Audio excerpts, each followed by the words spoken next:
Hello दोस्तों, स्वागत है आपका एक नए वीडियो में।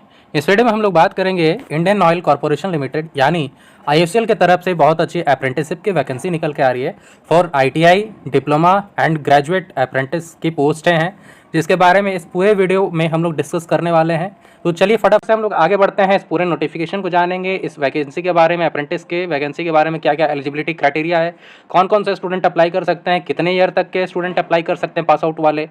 पूरा डिटेल्ड ये वीडियो होगा, तो हाँ, वीडियो के एंड तक बने रहना।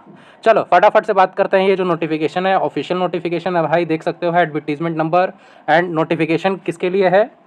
Notification for engagement of trade technician, account executive या graduate apprentice under apprenticeship act southern region के लिए है। ठीक है, जो भी कैंडिडेट साउदर्न रीजन की तरफ से ये वैकेंसी निकाला गया है। बट ऐसा नहीं सोचना कि सिर्फ साउथर्न रीजन वाले जो भी कैंडिडेट साउथ से आते हैं वही सब अप्लाई कर सकते हैं, ऐसा नहीं है। ऑल इंडिया अप्लाई कर सकते हैं, ऑल इंडिया के स्टूडेंट अप्लाई कर सकते हैं।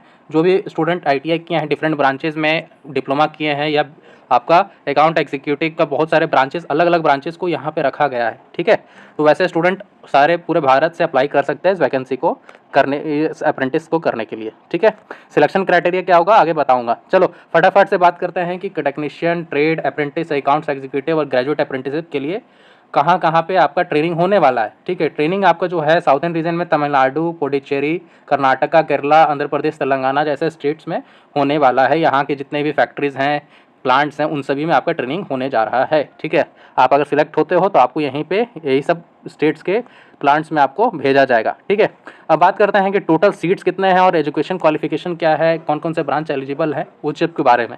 ठीक है, सबसे पहले अगर सीट्स का बात करें तो सभी ये जो वैकेंसी है आईटीआई, डिप्लोमा और ग्रेजुएट वाले तीनों के लिए है। ठीक है, तो टोटल वैकेंसी जो है वो आपका 490 वैकेंसी है। सभी कैटेगरीज में, अलग अलग कैटेगरीज में बांट दिया गया है। ठीक है, जैसे मान लो अगर बात करें जैसे कि टोटल कैटेगरीज, ठीक है, टोटल यहाँ पे देख पा रहे होगे। ठीक है, स्टेट वाइज बांटा गया, जैसे केरला स्टेट में टेक्नीशियन का अप्रेंटिस का। ठीक है, इतने सारे ब्रांचेस में इतना मतलब 1 साल का ट्रेनिंग होगा, 12 मंथ्स का। ठीक है, टोटल सीट्स इतना है, इस सीट्स को कैटेगराइज कर दिया गया है। ठीक है, फिर उसी तरह से आंध्र प्रदेश में इतना सीट्स है, उसी को कैटेगराइज कर दिया गया है। सेम चीज़ आपका टेक्नीशियन वाली क्या बोलता है, ट्रेड अप्रेंटिस वालों के लिए भी है। सेम चीज़, टोटल इतना है, उसको कैटेगराइज कर दिया गया है अलग अलग कैटेगरी के अनुसार, UR, EWS, SC, ST, OBC, PWD. ठीक है, ये सभी को कैटेगराइज करके सभी को पार्ट वाइज बांट दिया गया है कि आपका इस कैटेगरी को इतना सीट मिलेगा और इस वैकेंसी में इतना सीट उस कैटेगरी के लिए है, यूआर के लिए इतना है, जनरल इतना है, स्टेट वाइज और आपका टोटल में से कैटेगरी वाइज बांटा गया। ठीक है, सारे स्टेट्स में अलग अलग वैकेंसी का नंबर आपको देखने को मिल सकता है। ठीक है, जिस तरह से तमिलनाडु है, कर्नाटका है, केरला है, फिर उसी तरह से आपका कर्नाटका है, फिर तमिलनाडु है, पुडुचेरी है, ये सभी स्टेट्स को रखा गया है। ठीक है, अब बात करते हैं हम लोग, सीधा सीधा चलते हैं कहाँ पे, एलिजिबिलिटी क्राइटेरिया पे। ठीक है, एलिजिबिलिटी क्राइटेरिया क्या क्या हो सकता है, कौन कौन से ब्रांच एलिजिबल है। ठीक है, तो ये चीज़ देख लो यहाँ पे, prescribed qualification and eligibility criteria. जो भी कैंडिडेट आईटीआई से है, ठीक है, आईटीआई, ठीक है, आईटीआई से है और जिन्होंने जिन्होंने 10th के बाद आईटीआई किया है 2 साल का। ठीक है, matric with regular full time 2 year diploma, ये 2 ईयर आईटीआई, सॉरी। ठीक है, 2 ईयर आईटीआई किया है, कौन कौन से ब्रांचेज में, फिटर में किया है तो अप्लाई कर सकते हैं, इलेक्ट्रिशियन में है, इलेक्ट्रॉनिक मैकेनिक में है, इंस्ट्रूमेंटेशन मैकेनिक्स में या मशीनिस्ट में है, तो इसमें अप्लाई आप कर सकते हैं। आपका जो डिग्री होना चाहिए वो एनसीवीटी और एससीवीटी से अप्रूव्ड होना चाहिए। ठीक है, क्लियर है, ये सभी ब्रांचेज आप अप्लाई कर सकते हैं। सीट्स आप अपने अकॉर्डिंग देख लीजिएगा ऊपर वाले में। ठीक है, इस नोटिफिकेशन को मैं डाल दूंगा इस वीडियो के 1 घंटे के बाद। ठीक है, फटाफट से आगे बढ़ते हैं। अब बात करते हैं जो, और हाँ एक चीज़, डिसिप्लिन कोड आपको यहाँ पे एक चीज़ दिखेगा। ठीक है, टोटल 1 से लेकर 25 तक में डिसिप्लिन कोड रहेगा। ठीक है, तो 1 से 25 तक में सारे आइडिया वालों के लिए पोस्ट है। ठीक है, और 26 से लेकर के 55 तक, ठीक है, 26 से लेकर 55 तक आपका सारा टोटल आपका डिप्लोमा वालों के लिए है। ठीक है, तो इसमें कौन कौन से ब्रांच एलिजिबल है वो देख लो सबसे पहले।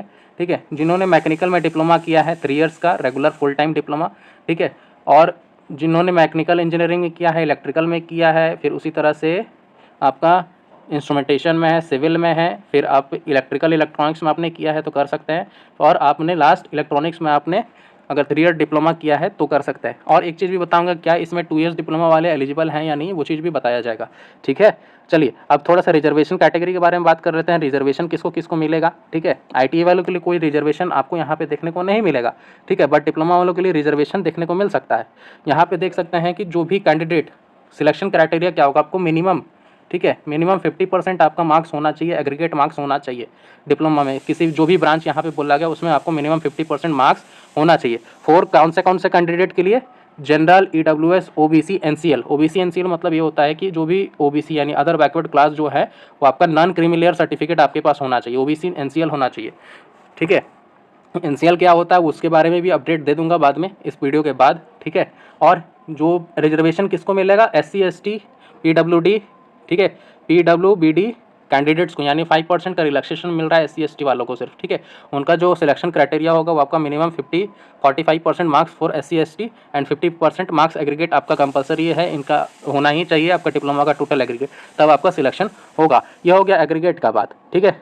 और ब्रांचेस के बाद आप देख सकते हैं डिप्लोमा का सारे ब्रांचेस के बारे में आपको बता दिया गया है, ठीक है। उसके बाद और भी चीज़ें जो बात करना चाहते हैं कि ट्रेड अप्रेंटिस यानी अकाउंट्स एग्जीक्यूटिव जो ग्रेजुएट वाला है उसमें कौन कौन से ब्रांच एलिजिबल हैं, बीए, बीबीए, बीकॉम, बीएससी, ये चारों ब्रांच एलिजिबल हैं, ठीक है। ग्रेजुएट अप्रेंटिसशिप में आपने अगर बीए किया है, बीबीए किया है, बीकॉम किया है, बीएससी किया है तो आप इसमें अप्लाई कर सकते हैं। आपका भी मिनिमम 50% मार्क्स एग्रीगेट होना चाहिए जनरल, ईडब्ल्यूएस, ओबीसी, एनसीएल के लिए। 45% मार्क्स अगर आपका एससी एसटी पीडब्ल्यूडी कैंडिडेट हो तो आपको 5% का आरक्षण दिया गया है, रिजर्वेशन दिया गया है, ठीक है। और एक चीज़ मेनली बता दें कि जो भी कैंडिडेट अगर आपने डिस्टेंस लर्निंग से पास किया है अपना डिग्री तो आप इसमें एलिजिबल नहीं है, या पार्ट टाइम किया है तो आप इसमें एलिजिबल नहीं है। दोबारा दोहराने का नहीं बोलिएगा, आपको सारी चीज़ें डिटेल में बता दी गई है, ठीक है। इसको आप देख के ध्यान से पढ़ लीजिएगा। उसके बाद जो हाईलाइटेड पॉइंट है नेक्स्ट 15 नंबर में यहाँ पे क्लियर बोला गया है कि जो भी कैंडिडेट 12th या आईटीआई के बाद डिप्लोमा किए हैं 2 साल का, ठीक है, सेकंड ईयर में डायरेक्ट गए हैं तो वो भी इसमें अप्लाई कर सकते हैं, ठीक है, वो भी अप्लाई कर सकते हैं। यहाँ पे क्लियर लिखा हुआ diploma under recognised institute university lateral entry scheme से है तो शैल आल्सो भी कंसिडर्ड, इसमें आप अप्लाई कर सकते हैं, ठीक है, क्लियर है। और 16 नंबर सीधा सीधा हर अप्रेंटिस का रूल ये है कि जो भी अप्रेंटिस कर चुके हैं वो अप्लाई नहीं कर सकते हैं और जो कर रहे हैं वो भी अप्लाई नहीं कर सकते हैं, ठीक है। किसी के अप्रेंटिस में आप एलिजिबल है तो नहीं कर सकते हैं। और इसमें एक चीज़ और भी लिखा हुआ है, देख सकते हो 17 नंबर पॉइंट में ये भी है कि अगर 31 अगस्त 2023 तक में आपका डिग्री यानी आपने जो भी डिप्लोमा किया है, आईटीआई किया है, ठीक है, उसका करने के बाद आपका 3 साल पूरा हो जाता है, ठीक है, कर लिए आप 3 साल तक में कोई भी अप्रेंटिस नहीं किए हैं, ठीक है, तो आपका अगर 3 साल का ही टाइम दिया जाता है अप्रेंटिसशिप करने के लिए, अगर आपका 3 साल पूरा हो गया है इस डेट तक में तो आप इसमें अप्लाई नहीं कर सकते हैं, ठीक है, क्लियर यह चीज़। अब जो भी चीज़ें हैं, ठीक है, 18 नंबर पढ़ लेना, ये भी इंपॉर्टेंट पॉइंट है, सिंपल सा छोटा सा पॉइंट है, आपको समझ में आ जाएगा, ठीक है। वही चीज़ बताया कि डिस्टेंस लर्निंग और कॉरस्पॉन्डेंस या पार्ट टाइम इसमें एलिजिबल नहीं है, ठीक है। और एक चीज़ जो बी परस्यू कर रहे हैं या उनके पास है डिग्री, एमबीए का है, एमसीए, सीए, आईसीडब्ल्यू, एलएलबी ये सब का है तो आप इसमें अप्लाई नहीं कर सकते हैं, ठीक है, ओके। और मिनिमम एज जो क्वालिफिकेशन है वो आपका 18 ईयर से लेकर 24 साल तक के बीच में है। 31 अगस्त 2023 तक में आपको इतना का एज का हो जाना है, ठीक है। Relaxation for 5 year SC ST के लिए 5 साल का रिलैक्सेशन दिया गया। अगर आपका एज 29 ईयर्स है तो आपको 24 बनाने के लिए आपको 5 साल का रिलैक्सेशन दिया जाएगा, ठीक है। ओबीसी एनसीएल के लिए 27 साल का यानी 3 साल का रिलैक्सेशन है। कैंडिडेट जो पीडब्ल्यूडी से है उनके लिए 15 साल का अप टू 10 ईयर्स का रिलैक्सेशन है, ठीक है। अप टू 10 ईयर्स के लिए रिलैक्सेशन है पीडब्ल्यूडी के लिए। अगर आप एससी एसटी से पीडब्ल्यूडी है तो 15 साल का आपको रिलैक्सेशन है।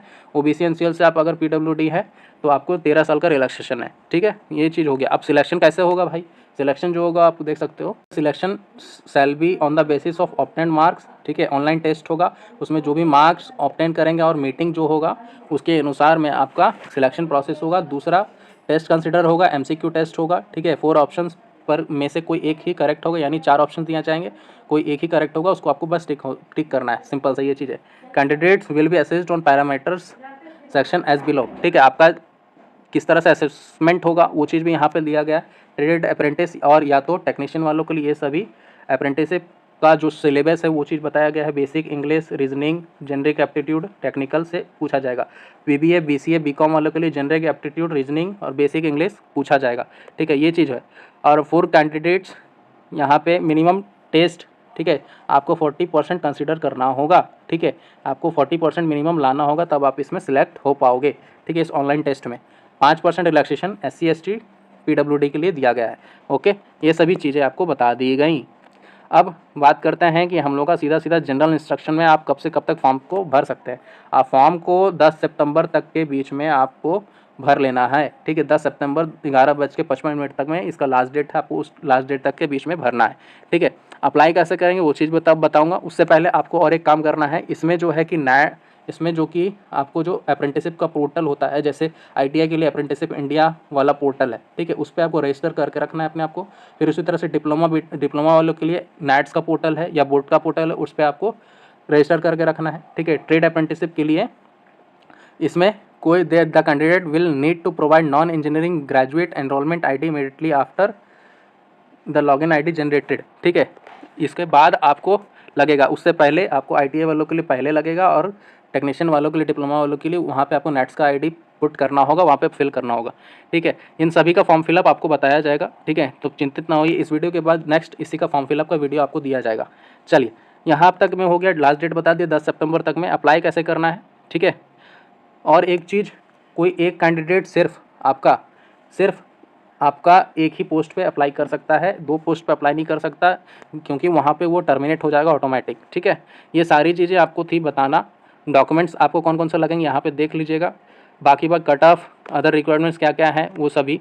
ठीक है, फॉर्म फिलअप का वीडियो जस्ट इसके बाद आपको बताया जाएगा। ठीक है, कैसे अप्लाई करना ये चीज़ भी बताया जाएगा। बाकी सारे डेट्स आपको बता दिए गए हैं, आप इस हिसाब से कितना पोस्ट है, कौन कौन से कैंडिडेट अप्लाई कर सकते हैं। ठीक है, और क्या क्या जो भी मेन आपको इन्फॉर्मेशन देना था वो सारे कुछ इसमें मिल चुका है। अप्लाई आप कब से, ये जो नोटिफिकेशन है आपका 24 तारीख को यानी कल के डेट में अप्लाई निकाला गया था, और ये 25 तारीख से यानी आज से स्टार्ट है इसका फॉर्म फिलअप। ठीक है, आज से 10 सितंबर तक चलेगा, तो जरूर फिल कीजिएगा। इस वीडियो में बस इतना ही। अगर ये वीडियो पसंद आया तो, अगर इन्फॉर्मेटिव लगा है, एक एक पार्ट आपको बताया गया सारा कुछ, तो इस वीडियो को लाइक कर देना एक बार और शेयर जरूर करना अपने दोस्तों तक। तब तक के लिए इस वीडियो में बस इतना ही। जय हिंद, जय भारत।